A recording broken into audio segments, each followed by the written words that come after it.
नमस्कार दोस्तों, online learning steno channel में आप सभी का स्वागत है। 80 शब्द प्रति मिनट की गति से संपादकीय डिक्टेशन शुरू होगी थोड़ी ही देर बाद।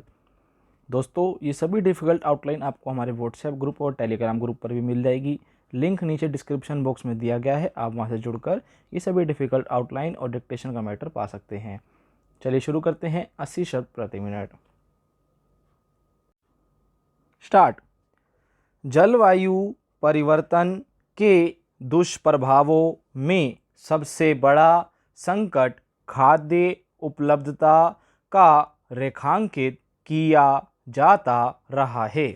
पिछले साल के आंकड़ों को देखते हुए यह चिंता अब और गहरी होने लगी है।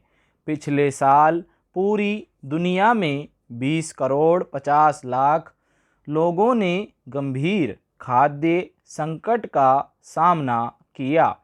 अंतर्राष्ट्रीय खाद्य नीति अनुसंधान संस्थान की ओर से जारी की गई वैश्विक खाद्य नीति रिपोर्ट में चिंता जाहिर की गई है कि 2050 तक खाद्य संकट की वजह से करीब 7.20 करोड़ लोगों के कुपोषित होने की आशंका है। इसके लिए संस्थान ने दुनिया के तमाम देशों को सामाजिक सुरक्षा प्रणालियों को विकसित करने के लिए तुरंत सक्रिय होने की ज़रूरत बताई है। इसके लिए अनुकूल, समावेशी और लचीला दृष्टिकोण अपनाने की ज़रूरत है ताकि संकट की स्थिति में इसे तुरंत प्रभावी रूप से क्रियान्वित किया जा सके। जलवायु परिवर्तन का सबसे बुरा प्रभाव खेती किसानी पर पड़ा है। कृषि उत्पादन में कमी दर्ज की जाने लगी है। कहीं अतिवृष्टि तो कहीं सूखे की वजह से बड़े पैमाने पर फसलें बर्बाद चली जाती हैं। इसलिए भी खासकर विकासशील और गरीब देशों में खाद्य सुरक्षा को लेकर चिंता गहरी होती जा रही है। भारत के सामने यह संकट कई वजहों से बड़ा है। एक तो आबादी की दृष्टि से यह दुनिया का सबसे बड़ा देश बन गया है। दूसरी तरफ कृषि उत्पादन के मामले में कमी दर्ज हो रही है।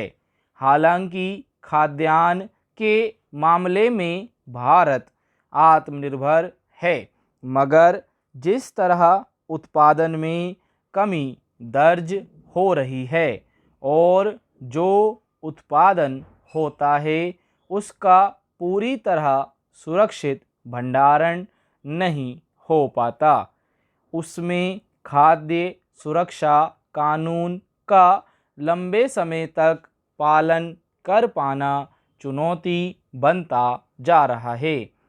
पहले ही 80 करोड़ से अधिक आबादी को मुफ्त के राशन पर निर्भर रहना पड़ रहा है।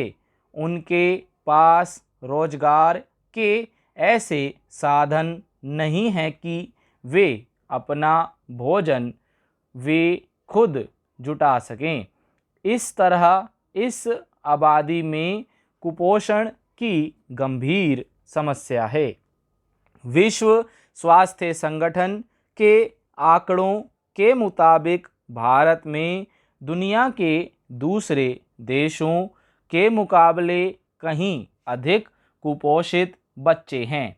केवल 1 या 2 वक्त पेट भरने के लिए अनाज का प्रबंध हो जाने से पोषण की गारंटी नहीं दी जा सकती। समुचित पोषण के लिए फल, दूध, सब्जियों आदि की पर्याप्त उपलब्धता भी जरूरी है।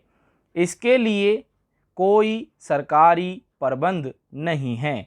ऐसे में कुपोषण की समस्या यहाँ बढ़ने की आशंका अधिक है। मगर भारतीय कृषि नीति और कृषि क्षेत्र के लिए बजट के निर्धारण को देखते हुए यही लगता है कि सरकार अभी इस संकट को लेकर गंभीर नहीं है। स्टॉप।